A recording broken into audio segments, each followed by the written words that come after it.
If you grew up near the Appalachian Mountains, you already know. Folks don't just make up stories out here, they remember them. I'd love to know, where are you tuning in from and what time is it right now? Drop it in the comments. It's wild how many of us are sitting in the dark, listening to the same story, scattered across different corners of the country. Hit the like button and subscribe. It helps more people find their way into these woods, whether they should or not. Let's start. I'm 39 years old, and the last time I stayed at a roadside inn called the Laurel Pines Lodge, I came closer than I'd ever want to admit to vanishing without a trace. I wasn't on vacation. I wasn't even supposed to be in that part of Appalachia. My work is digital archiving. That week I'd been hired to photograph and transport a collection of handwritten mining claims from a shuttered law office in Creswell County, North Carolina, up to a preservation center in eastern Kentucky. I'd taken the southern route before, but that day nothing went as planned. A tropical storm's leftovers had crawled up from the Gulf and parked over the Blue Ridge like an angry bruise. County after county posted flood closures, and the highways that usually took me across in 5 hours turned into a snarl of orange detours and blinking emergency trucks. Every time I thought I'd found a way through, another flashing sign or barricade cut me off. By late afternoon, I was creeping along 2-lane roads that didn't even show on my GPS. The sky outside my windshield had gone from steel to purple to the muddy green of pond water, and daylight drained so fast it felt unnatural. I'd promised myself I'd push through and deliver the boxes before midnight, then turn straight back home to Winston-Salem. But after the third time, I caught myself blinking a little too long, and my gas gauge slipped under a quarter. I admitted defeat. My shoulders ached from gripping the wheel. No coffee, no playlist was going to drag me another 100 miles awake. So when a crooked neon arrow appeared up ahead, Laurel Pines Lodge, vacancy, I told myself it was smarter to get a few hours of sleep than wrap my van around a tree. The driveway was a mess of gravel and rain puddles that glimmered under the flickering sign. A low U-shaped row of rooms huddled against the slope like it was hiding from the wind. Cars sat scattered at odd intervals, as though the guests wanted to keep polite distance from one another. I parked under the sputtering light. The building itself looked caught between decades. Cinder block walls painted an exhausted cream color, curtains sagging behind milky windows, a plywood office sign screwed over a door that might once have been glass. A narrow breezeway separated the office from the rooms, and the gusts had blown in pine needles, paper coffee cups, and some faded postcard that skittered like a crab every time the wind rose. When I stepped inside the office, the smell of damp paper and mothballs hit me first. A boxy television on a corner shelf glowed with static but no sound. I thought maybe someone had muted a weather broadcast. A woman sat behind the counter, a hunter green shawl draped over her shoulders, writing in a ledger with an old fountain pen. She didn't look up, not even when the door closed and the bell above it chimed once, then twice. I stood there waiting. The only noise was the hiss of static and the faint squeak of her pen. Finally, I set my wallet down a little harder than necessary. She lifted her head slowly. Her expression wasn't unfriendly, but it had the flat stillness of someone reading your measure rather than greeting you. "I'd like a room for the night," I said. My voice sounded too loud in that small space. She didn't reply. She turned a page, reached for one of the brass keys dangling from a board on the wall, and set it on the counter. "Room 8. No request for ID, no swipe of a card, not even a signature." Her eyes held mine a beat longer than felt polite, as if she were memorizing me. Then she lowered her head again. I took the key. The hallway behind the office smelled faintly of old well water and metal. My boots squeaked on the cracked tile. The door to room 8 bore a tarnished number plate half hanging from its screws. Inside, the decor was straight out of a thrift store purgatory. Moss-colored carpet worn bare in a path to the bathroom. Walls painted beige so dull it seemed to eat the light from the single lamp. A picture of a trout stream hung crooked over the bed. A single armchair squatted under the window, upholstered in something that might once have been floral, but now looked like a map of mildew. I didn't care. My eyes burned from fatigue. I dropped my duffel on the chair and sat on the edge of the bed. The mattress exhaled a damp sigh under my weight. The longer I sat, the more the quiet thickened. Not peaceful quiet, but the kind that swallows little sounds. The creak of springs, the rasp of my own sleeve. Even my breathing seemed muffled. I pulled out my phone. No bars, not even a flicker. I half laughed. That whole valley might as well have been a dead zone on Mars. I tested the bathroom faucet. The sink was ringed with iron stains, but the water ran clear enough. I left the light on, door half open, so a wedge of glow stretched across the carpet like a lifeline. At some point, I lay back on top of the bed, still wearing my boots. Didn't remember closing my eyes. A dull thump behind the headboard jolted me awake like a defibrillator. It came from directly behind the wall. I froze, propped on one elbow, straining to hear. Nothing, just the faint drone of the heater. I told myself it was pipes, maybe a water heater. I even lay back down. Then came 3 slow, perfectly even taps. Not the stuttering of plumbing, but the rhythm of knuckles. My heart thudded in my throat. My mouth went dry. I didn't call out. I didn't want to know if something answered. I swung my legs over the edge of the bed, palms sweating, and pressed one hand flat against the wall. Nothing. No vibration. No warmth, just a dead chill. After a long minute, I eased back down. Every time my eyes drooped, a crawling awareness crept over me, like someone leaning close enough to feel their breath but not their body. Sometime later, I realized the bathroom light had gone dark. The door had swung shut. I knew I hadn't touched it. I lay perfectly still, staring into blackness, waiting for my vision to adjust. When it did, I wished I'd kept my eyes shut. The armchair by the window seemed taller, hunched. A silhouette that didn't belong, shoulders angled forward. It didn't move. I tried to swallow, but my throat clicked. My pulse hammered so hard I felt it in my fingertips. Maybe the curtains had bunched up. Maybe my mind filled in shapes. I cleared my throat, hoping the form would shift. It didn't. I reached for my phone on the nightstand. The screen stayed black. Battery had been at 70% when I lay down. Now it was dead. My legs felt like rubber when I stood. 2 slow steps toward the bathroom, one hand brushing the wall. Just as my fingers touched the door frame, a voice whispered at my right ear, almost curious. "Did you lock it?" Spun so fast I lost my balance. The room was empty. Chair, curtains, everything exactly as before, except for the smell. Not mildew. Something colder, like iron and wet bark after a storm. My breath came ragged. I flicked the bathroom light. It flickered, steadied. The space looked normal again. That didn't calm me. I checked the main door. Still bolted, chain latched. My hands shook as I sat on the tub edge. Maybe I'd dozed off and dreamed the voice. Maybe some leftover scrap of nightmare. But telling myself that didn't stop the tremor in my knuckles when I turned off the light. I lay back on the bed, boots still on. My eyes refused to close. Every creak made my breath hitch. Around 3:30, a sound rose under the floorboards. Not pipes, but a dragging scrape like claws on wood. It circled beneath me, then stopped right under the bed. I bolted upright. The armchair was empty, but the air felt denser, as if I'd stepped underwater. The old miner's legends I'd read in Creswell's archives flicked through my mind. Stories about the Loden Man, a figure who haunted abandoned shafts following anyone who carried stolen claims, a warning to return what isn't yours. I'd dismissed it as Appalachian tall tale, but in that moment the thought came uninvited.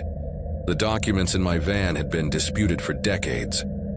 Half the county thought they'd been forged to steal land, I whispered aloud. "They're not mine." My voice shook. The dragging under the floor moved toward the door. Paused, then a sharp knock sounded from inside the bathroom. Not at the door, inside, like knuckles on tile. I didn't wait.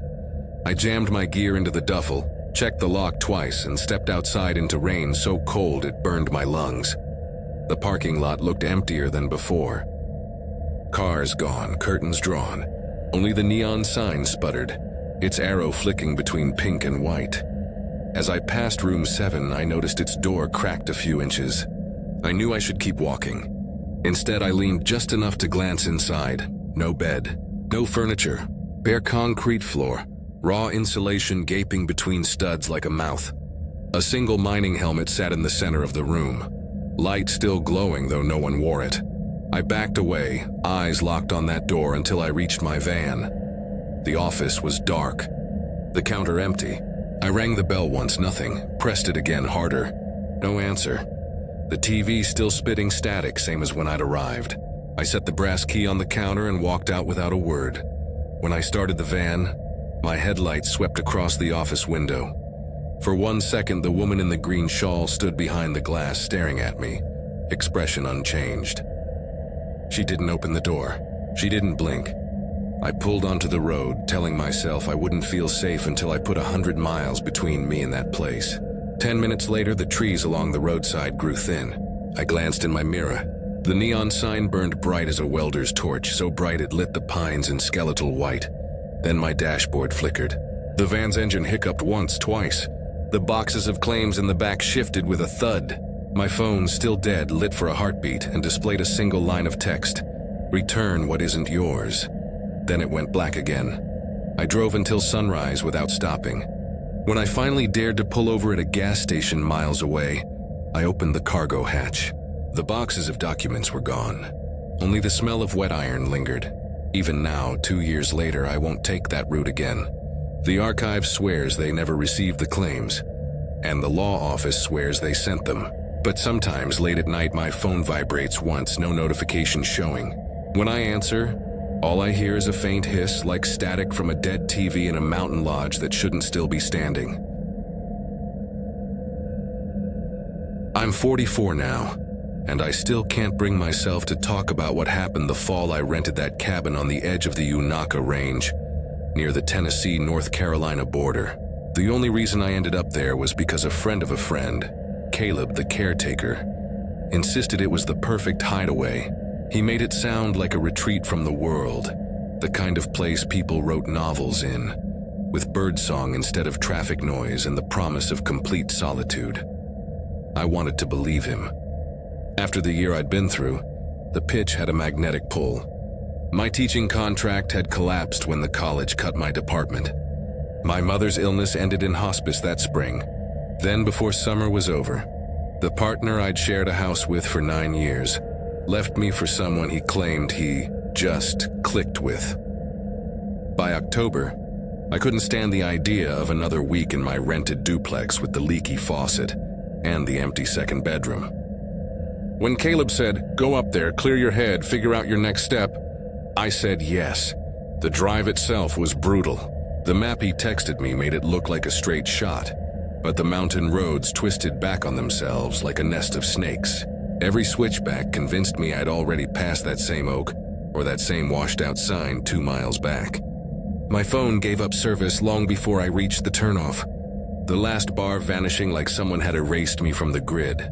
The cabin sat off a gravel spur called Greystone Track. The trees grew so thick they nearly knotted over the road, their branches clutching together like arthritic fingers. I might have driven right past the place if not for a crooked mailbox leaning toward the ditch. Through a line of poplars, I glimpsed the roof.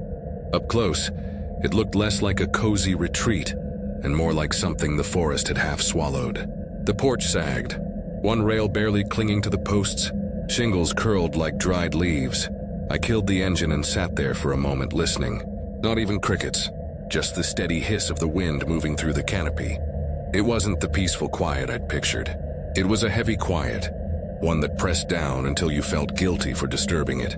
Inside, the cabin smelled of dry rot, wood smoke, and something stranger, like newspapers that had gotten wet and dried again.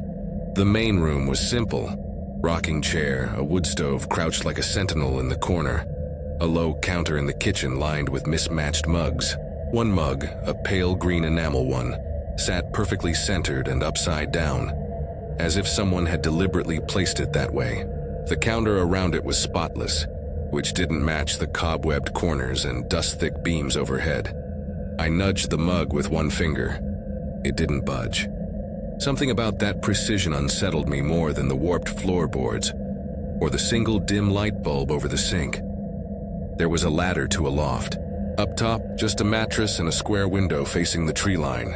I ducked my head against the low ceiling, feeling like I'd crawled into a storage cupboard. When I climbed back down, I hauled the ladder up with me, more for reassurance than logic, That first night I slept harder than I had in months. Maybe grief had finally exhausted me. I woke to pale dawn leaking through the sink window, the air cold enough to see my breath. For a rare moment I felt lighter. Then I stepped onto the porch with a mug of instant coffee and saw the prints. They started near the woodpile, wide boot treads deeper than any I could make. They circled the cabin, passing right beneath the loft window, then simply ended as if the next step had been into thin air. No drag marks, no turn, just absence. I stood frozen, coffee cooling in my hand, scanning the trees. Nothing. Stillness as complete as before. I forced myself to breathe, telling myself it was erosion, or maybe old prints that looked fresh in the morning light. But my pulse thumped hard in my throat. The day dragged. I unpacked canned soup, a stack of old books, and a shortwave radio I wasn't even sure worked. Every groan of the cabin, every snap of the beams, I caught myself mistaking for footsteps. By dusk, I sat in the rocking chair staring at the trees until the last light drained away. When I went to wash my mug, I noticed it. The green enamel cup was now upright, handle turned toward the middle of the room as though waiting. I knew I'd left it upside down. I told myself I must have forgotten, but a part of me refused the explanation. I turned it upside down again and walked away too quickly. That night, I woke in blackness, certain I'd heard my name whispered from below the loft. My heart stuttered. I waited, sweat prickling my scalp. Nothing followed. The wind, a dream. Still, I didn't sleep again. By morning, my phone was dead. The outlet didn't charge it. Neither did it power the radio. I checked the breaker box, flicked every switch, but nothing came back. The silence in the cabin grew heavier, as if it was feeding on my unease. When I returned to the kitchen, the mug was gone. I searched everywhere, cabinets, behind the stove, under the chair. Nothing. My hands shook so badly I dropped a drawer. By evening, exhaustion made my thoughts blur. I decided I'd leave the next morning. I packed slowly, deliberately, folding each shirt as if the act itself would steady me. But when I went to unlock the door, the deadbolt turned halfway and stuck. The knob rattled but held firm. The windows were painted shut. Even the small bathroom vent wouldn't budge. I slammed the panes until my palms ached. Nothing. At some point, I must have collapsed on the mattress. Dawn's light crept through the loft window. I sat up and saw it. The green mug placed neatly before the door, handle turned toward me. A thin trail of dirt led from the baseboard to its base, like something had dragged it from within the wall. I snapped, grabbed the iron poker from the stove and smashed the small window over the sink. The glass split jagged but wide enough to crawl through. I didn't care about the cuts.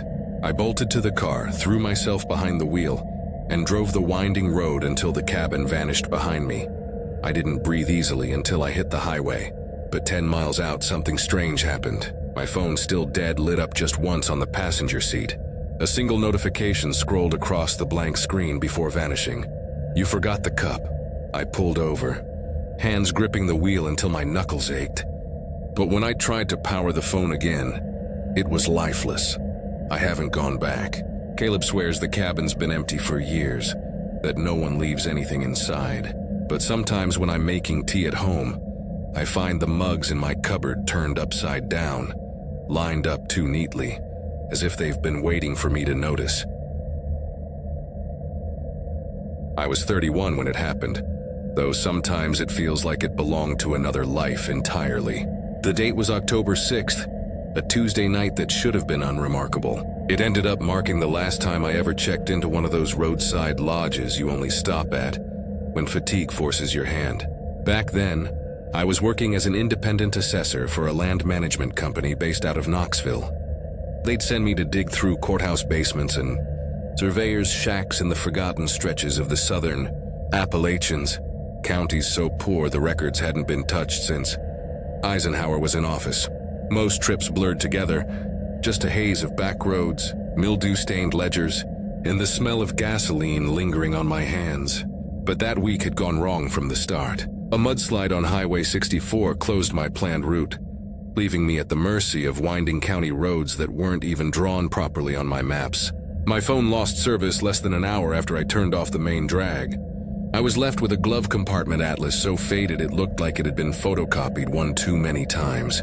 By the time I found a hand-painted sign that read, Pinewood Motor Lodge, the mountains were swallowing the last of the light. The sign itself was a joke. Half the bulbs in the arrow were burned out, leaving only Inaud Mat Irslogi sputtering in erratic red. But it was that or sleep in the car. And after 12 hours of squinting at deeds and twisting roads, I wasn't about to risk another night with the seatbelt digging into my ribs. The parking lot was nearly empty, gravel patched with cracked asphalt. My headlights swept across the row of rooms, the bulbs over their doors pulsing like fireflies trapped in jars. The office door was propped open with a block of wood, and a single fly buzzed in frantic circles around the fluorescent tube inside. I stepped into a stale wave of scent, old carpet, cigarette smoke buried under layers of cheap cleaner, and something that reminded me of wet stone. A man sat behind the counter, his posture bent forward as if the weight of his own head was too much. His hair clung to his skull in greasy streaks. He didn't look up when I entered. Without a word, he nudged a brass key across the counter. The number had been scratched onto its wooden fob with a pocket knife. 9.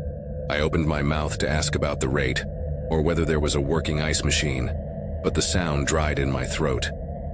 His pen scraped in slow circles across the same inch of paper, as if he'd been stuck on that spot for years. Something about the repetition unnerved me. I took the key and left him to it. The air outside clung damp against my skin. I glanced at the tree line beyond the parking lot. Something shifted between the trunks, tall, angular, quick. But when I narrowed my eyes, it was gone. A deer, I told myself, though my stomach didn't quite believe it. Room 9 sat at the far end where the pavement gave up and bled into dirt. The bulb above the door stuttered as though it couldn't decide whether to die or blaze. I shoved the key into the lock. It turned with a jagged scrape, like metal grinding on stone. Inside, the air was stale with dust and age. I dropped my bag on the bed and froze. The frame groaned under the weight, but it wasn't that sound that chilled me. It was the door frame. Scratches gouged deep around the knob, clustered tight like someone had clawed at it, desperate to get out, or in. I ran my thumb along the grooves. The wood splintered under the pressure. Some marks looked old, but others seemed too sharp, too fresh. I told myself it was kids or a drunk or some long-forgotten break-in, but I didn't believe myself. I showered with the bathroom door cracked, unwilling to close it all the way. Every second I expected to step out and find the furniture rearranged. When I returned to the bedroom toweling my hair, my phone lay face up on the carpet. The screen glowed with a recording in progress. I hadn't touched it. My pulse hammered as I crouched to pick it up. My hand shook so badly I almost dropped it. I pressed play. First came the hum of the AC unit, then a voice, low and deliberate. The cadence of someone reciting fact rather than opinion. Don't stay here. I froze. The tone wasn't mocking, wasn't panicked. It was calm, certain, like advice or warning. I played it again. The same words, the same voice. I deleted it. What else could I do? Deleting made it less real, at least for the moment. That night, I lay on the bed with the lamp turned off, eyes straining against the dark. Shadows pooled in the corners, bending and twitching with every wheeze of the AC. I don't know when sleep finally dragged me down, but I know what woke me. 3 knocks. Low, deliberate, against the bottom of the door where it met the carpet. I held my breath so long my chest ached. Another knock followed, harder this time, strong enough that I felt it through the floorboards. My phone shook in my grip as I fumbled for the flashlight. I dragged myself to the peephole, heart beating so loud I could barely hear. Nothing. The lot stood empty, my car alone under the yellow glow. The sign outside had gone dark. The world looked deserted, staged. I shoved the chair under the knob and sat on the bed, staring at the door, too afraid to move. Hours bled by until dawn leaked pale through the curtains. That was when the whisper started. Not from outside, but inside the walls. A hushed murmur, indistinct, like 2 voices speaking in a tongue I couldn't place. I pressed my ear to the drywall. The cold bit into my skin. The voices paused. Then one of them, clearer, breathed the word return. I stumbled back. My phone vibrated once in my hand. The screen lit on its own. No signal, no battery icon. Just 3 words typed across a blank message draft. "You belong here." I dropped it. The screen went dark again. By daylight, the motel felt ordinary again, though emptier. The man at the desk was gone. The ledger lay open, pages blank. I shoved the key onto the counter and rushed outside. But when I opened my car door, my stomach turned. The passenger seat was empty. My bag, my notebooks, everything gone. Even the survey records I'd locked in the trunk had vanished. The bed in my room had been made perfectly. The chair returned to its spot against the wall, as though I'd never been there at all. I drove until I hit the main highway, the motel shrinking in my rearview mirror. My hands trembled on the wheel so badly I could barely hold straight. That night at home, I found my phone on the nightstand where I'd left it charging. When I scrolled through the recordings folder, one file remained. I played it against my better judgment. The first sound was the hum of the motel AC. Then my own voice, strained and tired, whispering into the dark, "Don't stay here." I never went back. But sometimes, when exhaustion drags me toward sleep, I feel the faint knock against my floorboards, steady and patient, waiting for me to listen again. I was 36 when I made the mistake of thinking a solo camping trip would fix me. I'd just walked out of a teaching job at a community college in Nashville, after realizing I was spending more time staring at cinderblock walls than my students. My father had died the winter before, and we'd never settled the arguments that stacked up between us. On top of that, the woman I'd been seeing decided she couldn't stand the gray fog I carried with me everywhere I went. By the time summer was winding down, I felt like my chest was full of concrete. I told myself I needed to disappear somewhere quiet. Not just quiet, unchanged. A place that wouldn't remind me of classrooms or funerals, or the sound of someone else's footsteps leaving my apartment. That was when I stumbled across a mention of Larkspur Hollow in an old trail guide I picked up at a library sale. The book was 30 years out of date, its pages dog-eared and stained with coffee.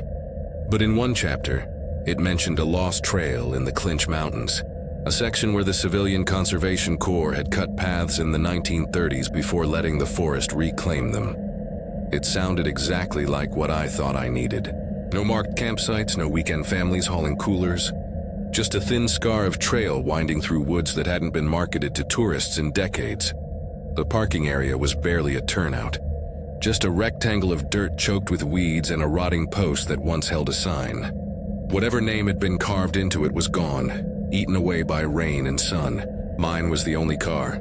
That should have comforted me. But instead, it felt like a reminder I was crossing into a space nobody else cared to.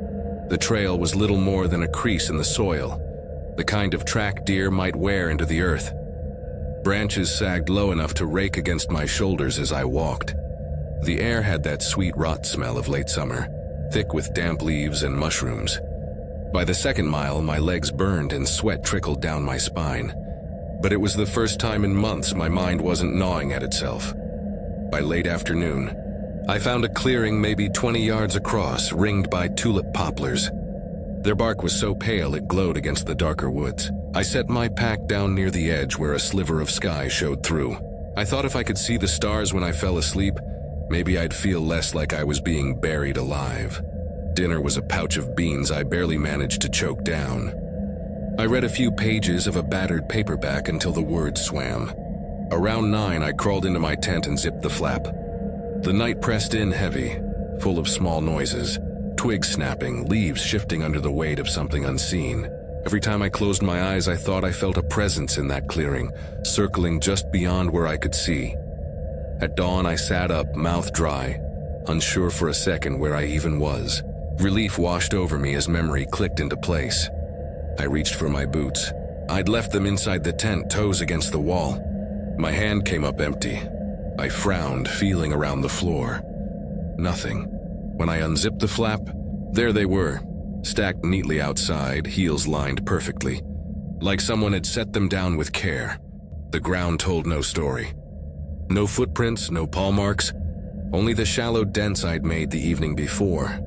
My chest thudded with a rhythm too fast to ignore. I tried to laugh it off, but the sound came out thin. I told myself maybe I'd moved them half asleep, though I'd never in my life carried boots outside a tent without remembering. I spent the morning wandering in small circles, picking up sticks, pretending to collect firewood just to keep moving. Around noon, I decided to hike further up trail. Every few minutes I stopped, glancing over my shoulder, expecting to see another hiker, maybe a hunter. The trail behind me was always empty. By the time I returned, the light was soft, slanting gold. My tarp lay where I'd folded it, my pack sat untouched. Relief should have come. Instead, the stillness felt deliberate, as though something had gone to pains not to leave a trace. I forced down a granola bar, my hands trembling so badly crumbs scattered across my lap. Reading was useless. My eyes kept darting to the dark seams between trees. That night, I woke with a certainty that was colder than fear itself. Someone stood outside the tent. I didn't hear footsteps or breathing. It wasn't a sound at all. It was knowledge, sharp and absolute, like the way you know your own name. My pulse surged until I thought it might tear through my ribs. The air inside thickened, pressing against the nylon. I held still, barely daring to breathe. Time stretched until I thought it might break. At some point, exhaustion pulled me under, though I never remembered closing my eyes.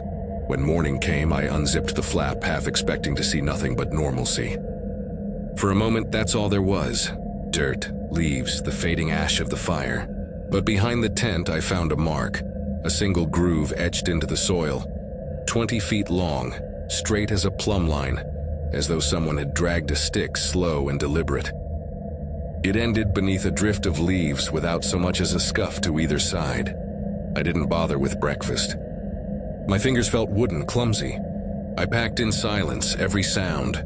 The zip of nylon, the clink of metal, too loud, echoing back at me. I'd planned to stay one more night. That was gone. I needed distance. By 7, I was moving fast down the trail, though I forced myself not to run. Running felt like admitting something had me cornered. The light was thin, the forest edges sharp. Maybe 100 yards from the clearing, I turned my head. Not because I wanted to, but because something in me insisted. There was a figure standing exactly where my tent had been. They faced away, head cocked to the side as though studying the ground where I'd slept. A pale coat hung straight to the knees. The breeze moved branches all around, but the figure remained perfectly still. I couldn't see hair, couldn't see hands, just a rigid outline. My stomach twisted hard. I didn't breathe. I didn't call out. For several long seconds, I just stood there, calculating the space between us, wondering what would happen if they turned. Then I looked forward and forced my legs to move, each step measured, deliberate. I didn't look back. The parking lot was as I'd left it, weeds licking the sides of my car. Dust streaked the handles. The world looked unchanged, which only deepened the wrongness. I slid behind the wheel, turned the key with shaking hands, and didn't stop until I reached a gas station 2 hours east near a town called Clay's Fork. I sat gripping the wheel, waiting for my pulse to slow. I thought that was the end of it. But later that week, back in my apartment, I woke near midnight to a noise at my window, a soft scrape. When I pulled back the curtain, the glass was bare, reflecting only my own tired face. I tried to tell myself it was nothing, a branch, the wind. The next morning, my boots sat neatly by the door, heels perfectly aligned, though I'd left them in the closet. It was then I remembered something from that guidebook, a single line I'd skimmed without caring. Old folks in Powell County tell of the Pale Watcher of Larkspur Hollow, a figure who lingers at abandoned clearings. They say he arranges what you leave behind, marking those who trespass with his attention. I closed the book that night and shoved it deep in a drawer. But sometimes when I come home late, I find things waiting. My keys lined in a perfect row or the chair angled toward my bed. Always small, always deliberate. And each time I notice, I feel the same certainty I felt in that clearing. He knows exactly where I sleep. I was 33 when I made the mistake of agreeing to check on my cousin's hunting cabin in the Cumberland Plateau. He'd torn his rotator cuff and couldn't make the trip himself, but he was the kind of man who'd lose sleep over the idea of frozen pipes or raccoons nesting in the chimney. Every call ended the same. Promise me you'll swing by soon. Just make sure she's still standing. I said yes out of guilt more than anything. I figured I'd head up, snap a few photos, lock the door again, and be back home before dark. The first part of the drive wasn't bad. 2-lane blacktop running past hayfields and barns with paint peeling like sunburned skin.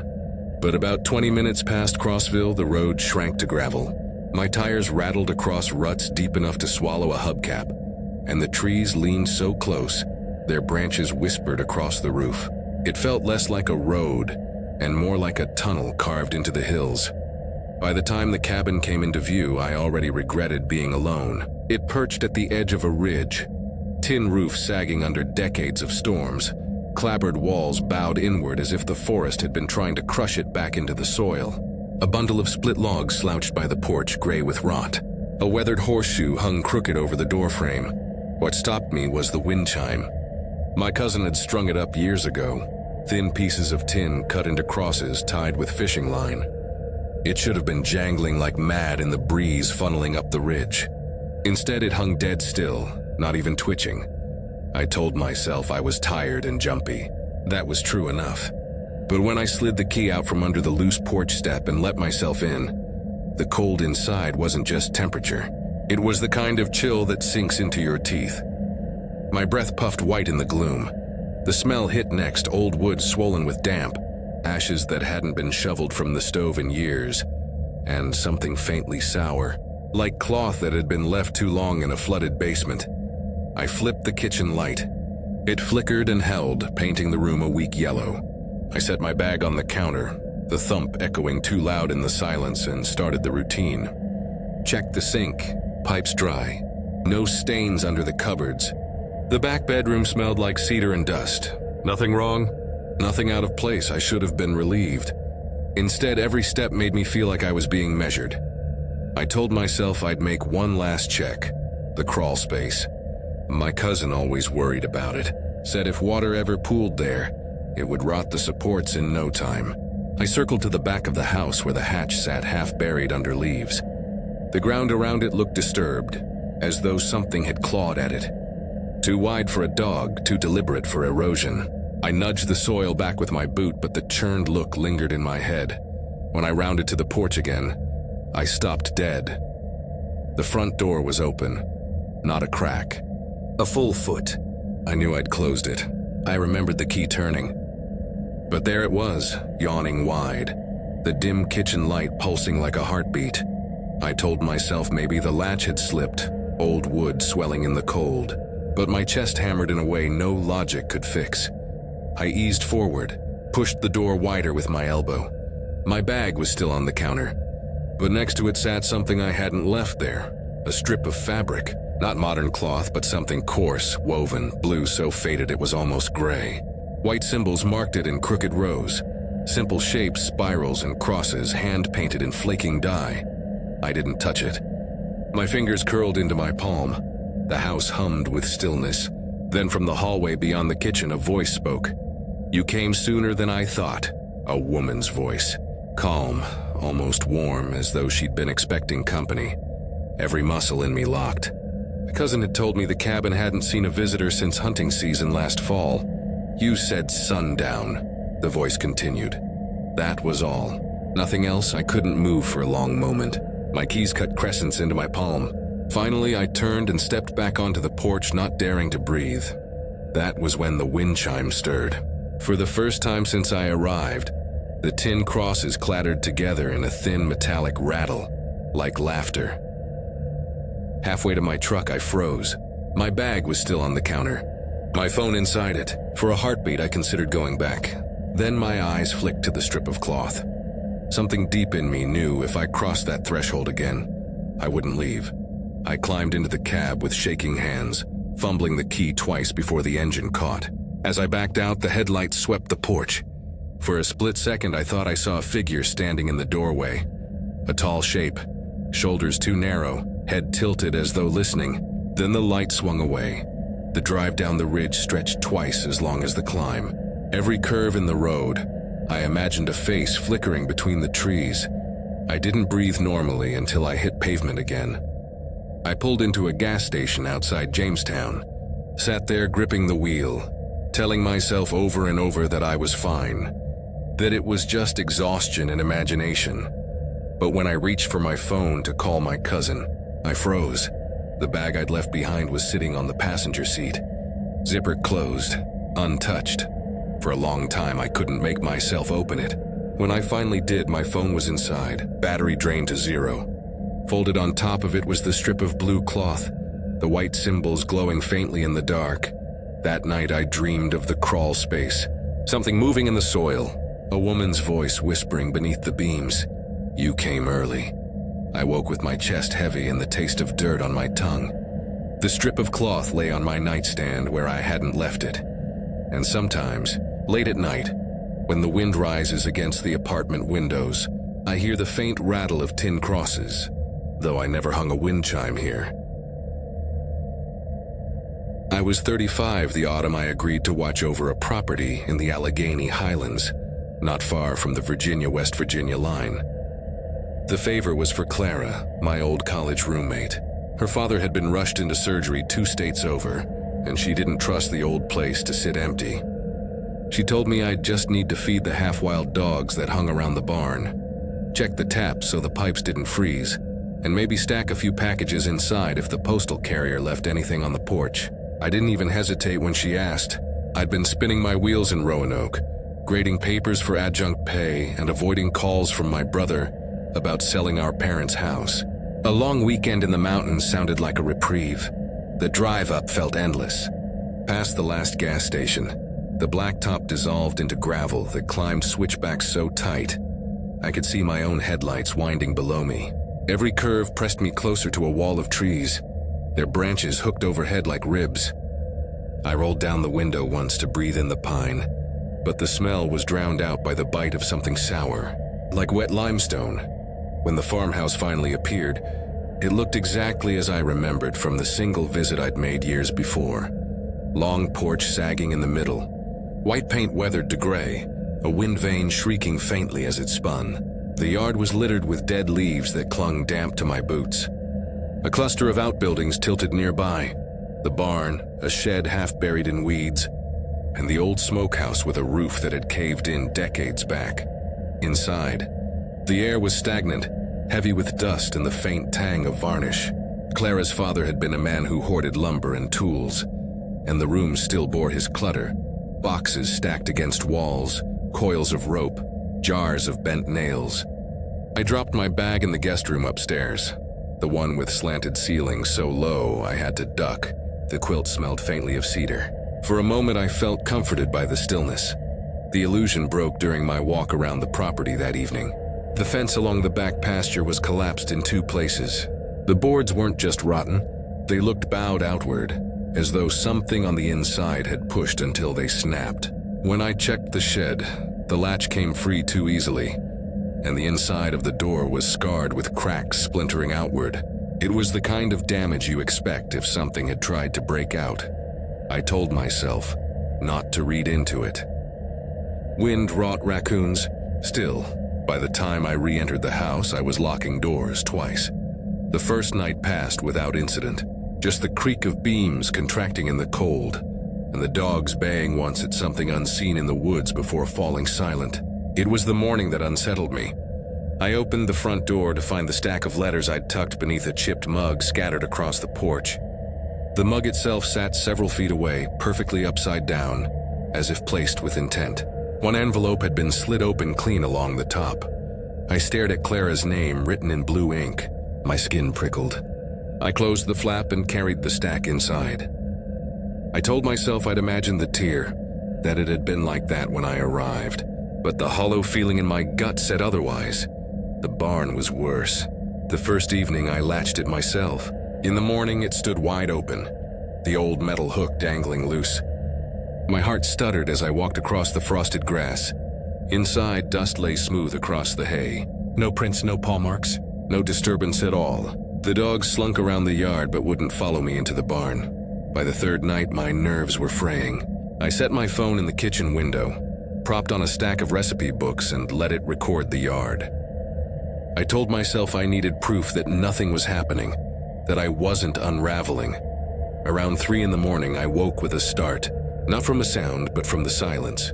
It was too deep, too uniform, like the air had thickened. I forced myself back to sleep.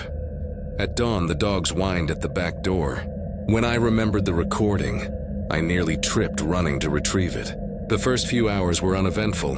Moths fluttered. The moon drifted. But at 3:17, the barn door edged open. Inch by inch, without a gust of wind or any visible hand. Nothing emerged. The frame remained still. Then a voice spoke, not shouted, not whispered, just a low, familiar tone. It said my name. Not the way Clara would say it, not the way my brother barked it when annoyed. It was my own voice. Calm, patient, as if I'd called myself from across the yard. My hands trembled so hard I nearly dropped the phone. The whole day, I drifted from window to window, unable to stop watching the barn. Every time I turned away, I half expected to find someone standing just beyond the glass. By dusk, I snapped. I pulled a rusted iron bar from the shed and jammed it across the barn doors, wedging it deep into the frame. I leaned my weight into it until the wood groaned. Nothing short of an axe would shift it now. I locked the house and doused the lights. I sat at the kitchen table, palms flat against the wood, heart hammering. Midnight came heavy.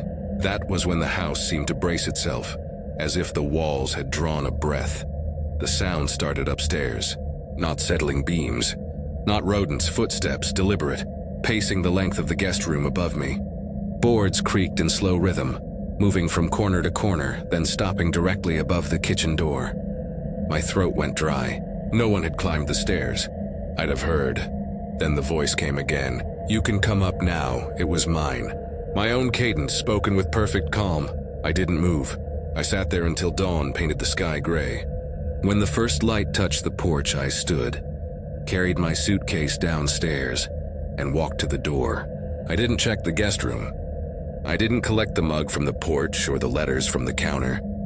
I locked the door behind me, slid the key under the mat, and drove without looking back. I thought distance would break the spell, but when I pulled into my apartment lot that evening, I found the iron bar I'd wedged across the barn doors lying on the back seat. Rust flakes peppered the upholstery. I hadn't put it there. That night, as I tried to sleep, the ceiling above me creaked. One step, then another, measured and familiar. And then my voice, soft, steady, coaxing, telling me I could come upstairs. I was 31 when I took a job that sent me through the southern ridges of Kentucky, down near the Big South Fork. My gig wasn't glamorous, delivery. Driver for a contractor that hauled whatever. Wouldn't fit in a standard carrier truck, but it kept me on the road. And out of offices where fluorescent lights made my skin crawl. That night was supposed to be simple. One package, overnight handoff, voucher for a roadside inn. The assignment dropped into my inbox around midnight. The subject line was just, "One night, non-negotiable." Dispatch phrased things like it was national security when usually it was garden tools or medical samples. I figured it was a mistake. Still, I was broke enough not to argue. The place they booked for me was called the Miners' Rest Inn. I'd passed it before on old Route 12, tucked behind a boarded-up bait shop and a rusted-out water tower. Always assumed it had gone under. The building was cinder block painted brown long ago, the color worn down to a kind of sickly gray. There were only 8 rooms, each with a door facing the parking lot. The sign's neon tubing was half dead. Only the word rest burned steady, which felt more like a threat than a promise.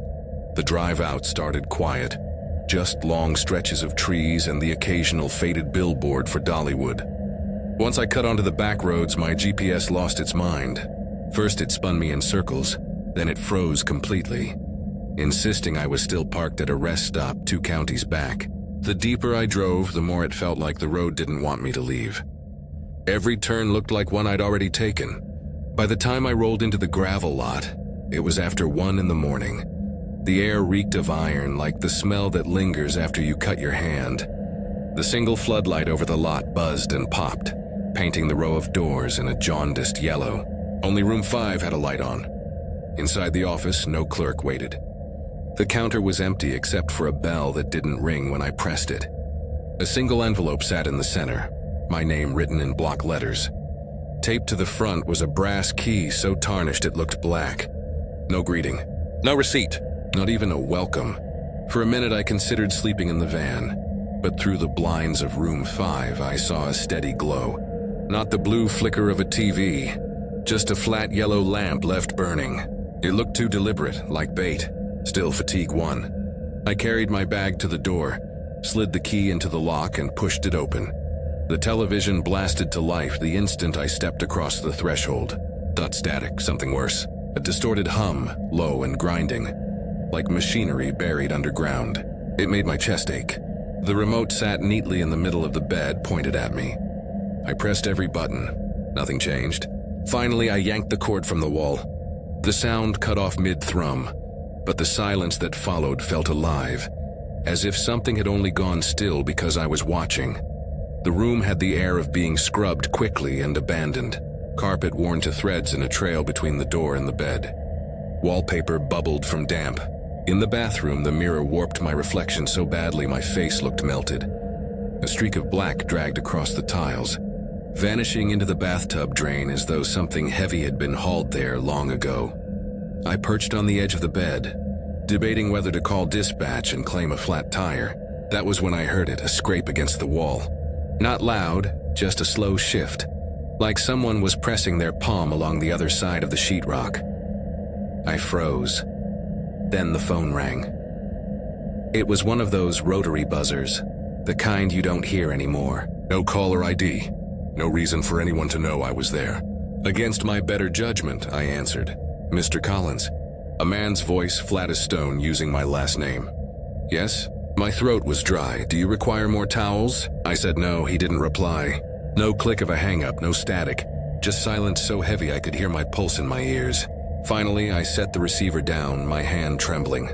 A moment later, the sound began. Not knocking, tapping, just below the door. Handle tap, tap, tap, like fingernails testing the wood. Crept to the peephole, nothing. The lot was empty except for my van under the buzzing. Lamp, another scrape. This time across the door itself, like fingertips dragging. I jammed the chair under the knob, heart hammering. I didn't sleep. I sat upright, watching shadows lengthen and collapse until I lost track of time.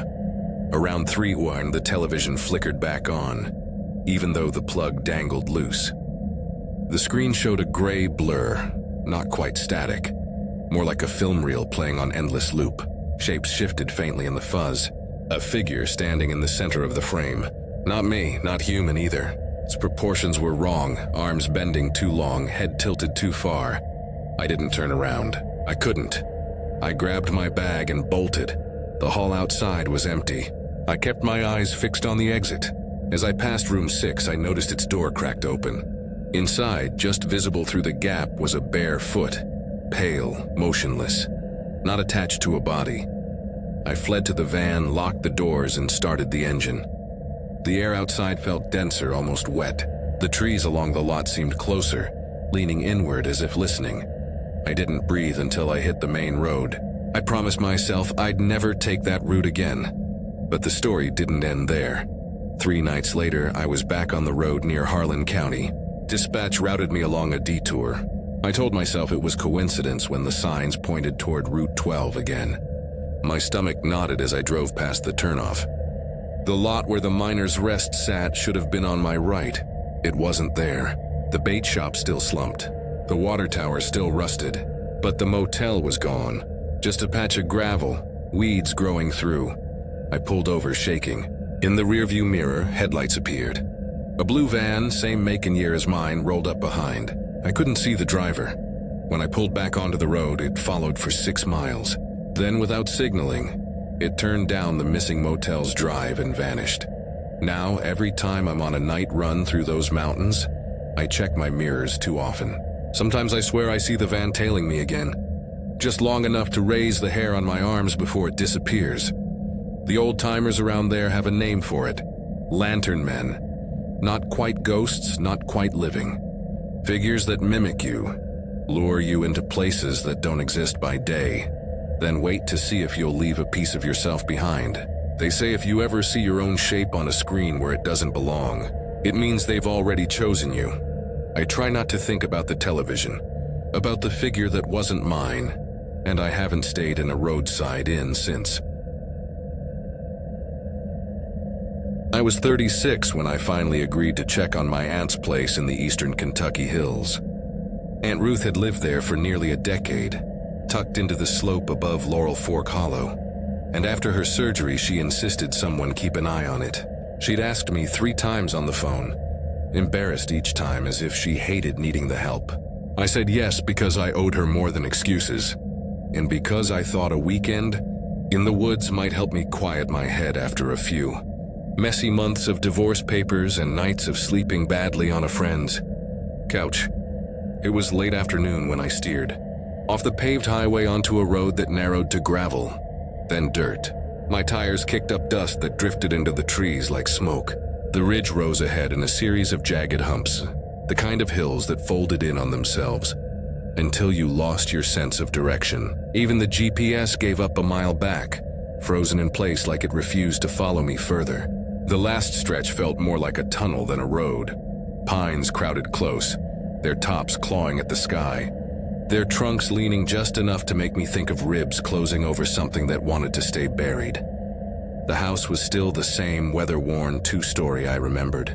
White paint long since dulled to gray, tin roof streaked with rust, porch sagging under the weight of years. The wind carried the faint sour smell of damp wood, and the squeak of the porch swing made me stop with my keys half out of my pocket. It was moving slightly, though the air was still. Inside, the house smelled of stale plaster and old smoke. My aunt had left boxes stacked against the walls, things she'd never sorted after moving in. Quilts folded and refolded so many times they smelled more of cedar than fabric, and crates of church hymnals that had probably followed her from Ohio. I lugged my bag upstairs to the guest room, a narrow space with slanted ceilings and a window that looked out over the hollow. Dust hung in the sunlight like cobwebs. I dropped my pack on the bed and stood listening. The silence was thick enough to press against my ears. I made the usual checks, a circuit of the kitchen, the faucets, the back porch door. The boards groaned as if announcing me in every room. Everything was in place, which only made the house feel more wrong, as if it were waiting for something to disturb it. It wasn't until I went through a stack of boxes in the dining room that I found the first thing out of place. Wedged between old casserole dishes and a pile of chipped saucers was a wooden box bound tightly with twine. It was smaller than a shoebox, the wood darkened and scarred as though it had been handled for years but never opened. The twine was brittle, flaking in my hands as I pulled it loose. Inside was a pouch of cracked leather and a sheaf of paper. The pouch spilled out a handful of round metal tags, each stamped with a single word. Not names, not dates, just words, door, steps, water, voice. The backs were blank. They had the dull gleam of coins that had spent years hidden in dirt. The papers were filled with frantic handwriting, lines written over and over, rules repeated like prayers. If she calls from the creek, do not answer. If she asks for warmth, do not open the door. If she wears the voice of your kin, do not follow her beyond the threshold. My scalp prickled as I turned the pages. Whoever had written them hadn't cared about grammar or order. The words spilled across the paper in desperate loops, sometimes fading where the pen had gouged through. I carried the box upstairs, meaning to show it to my aunt later. Though part of me already knew she'd pretend not to know what I was talking about, I tucked it into the closet under a folded quilt. That night, the wind started just after midnight. It whistled low under the eaves, a sound like someone blowing across the mouth of a bottle. I sat awake in bed staring at the ceiling. Then came the knocking, 3 times against the front door, measured and hollow. I crept down the stairs barefoot, each step groaning beneath my weight. Through the window I saw nothing, only the porch light haloing the boards. The night was too quiet, the kind of silence that feels deliberate. When the knocks came again, they were slower, almost playful. And then I heard the voice, "Let me in." "It's cold," my aunt's voice. Calm, patient, exactly as I had heard it on the phone the week before. But her room was upstairs, her light glowing steady under the doorframe. The sound of her voice through the wood made my chest tighten. I didn't move. I didn't breathe. "Please, just open the door," it said again, softer now, like her lips were brushing the crack. I staggered back and nearly knocked over a chair. My eyes drifted to the closet where I had hidden the box. The papers had said it. "If she uses your mother's voice, do not follow." My aunt wasn't my mother, but the warning still crawled through me. I pulled out the pouch of tags, my hands trembling so badly that the metal clattered on the floorboards. My eyes landed on one word, steps. Without thinking why, I picked it up and gripped it until the edge cut into my palm. The knocking stopped. The silence that followed was so sharp it felt like the air had been vacuumed out of the room. I sat awake until dawn, the tag sweating in my hand. When the first gray light seeped through the curtains, I heard the front latch rattle. My breath caught, but it was only my aunt pushing the door open with an armful of groceries. "You're up early," she said, eyebrows raised. I told her everything about the knocking, about the voice, about the tags. I expected her to laugh or scold me for letting my imagination run. Instead, she grew very still, her mouth pressed thin. "I thought your grandfather burned those," she said. "What are they?" I asked. Her hands tightened around the grocery bags. "He said there was a woman on this ridge. Not flesh, not spirit. Something in between. She'd call out in voices you knew. Said if you left those markers out, she couldn't cross. They're not charms, not exactly. More like reminders. So you'd know what not to do when she came knocking." I waited for her to dismiss it, to smile. She never did. That day I worked until my back ached, hauling boxes out to the porch, anything to drown out the memory of her voice at the door. But the sun dipped too quickly, shadows pooling under the trees, and by nightfall the house felt like it was holding its breath. I brewed coffee for courage. I sat at the kitchen table staring at the door. When the sound came, it wasn't knocking. It was the porch swing creaking, steady as though someone heavier than air had settled into it. Then a long scrape against the boards like a heel dragging.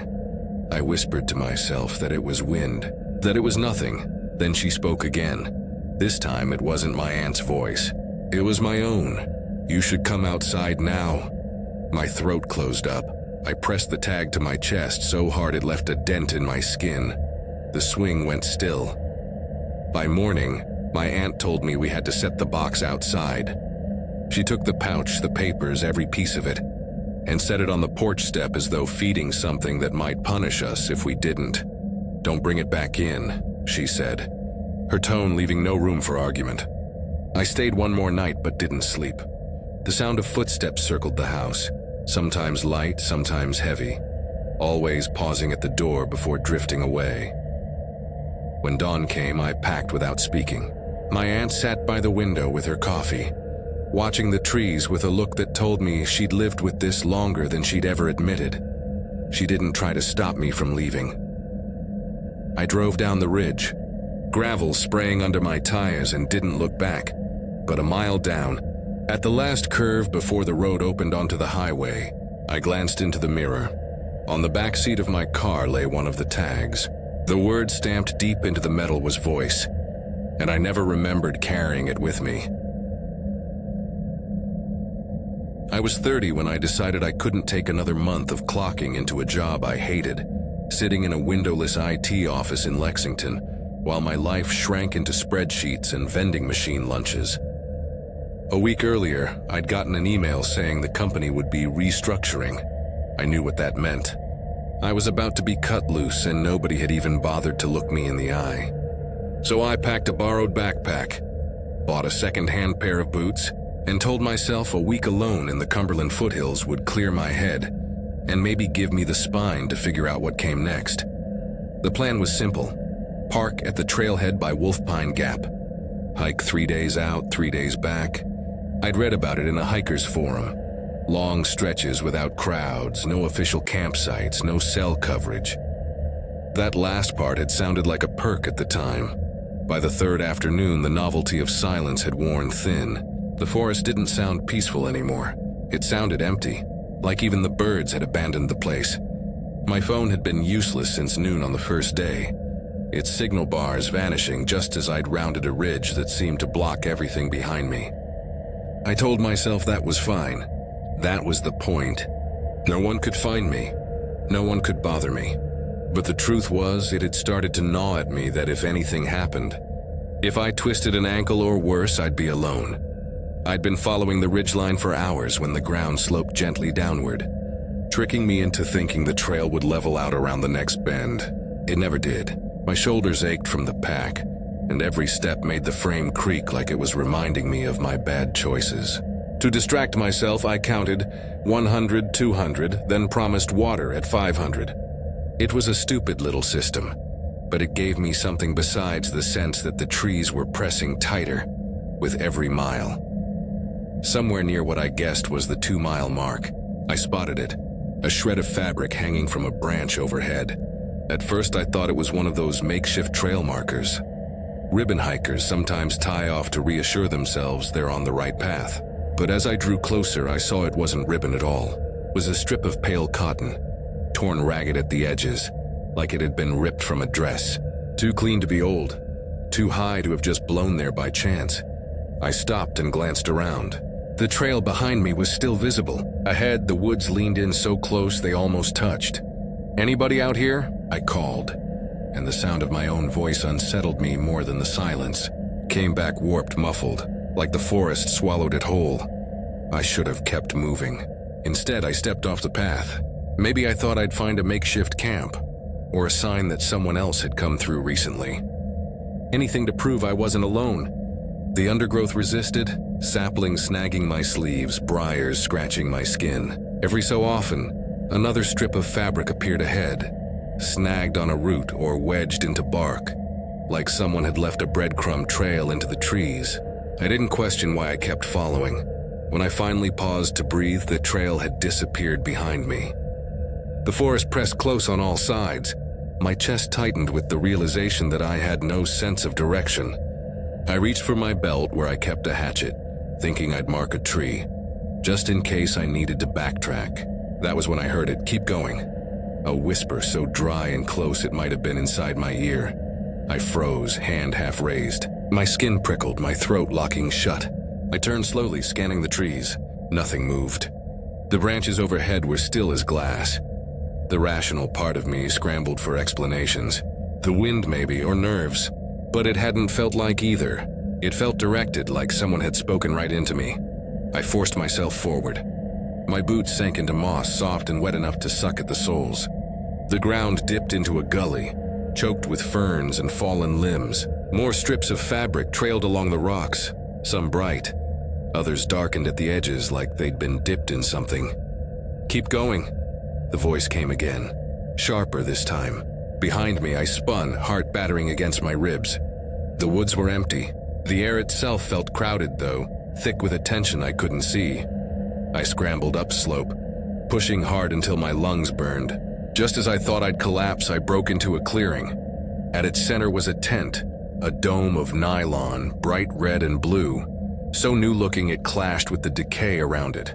There were no footprints in the dirt, no path leading in, just the tent, sitting there like it had been dropped out of the sky.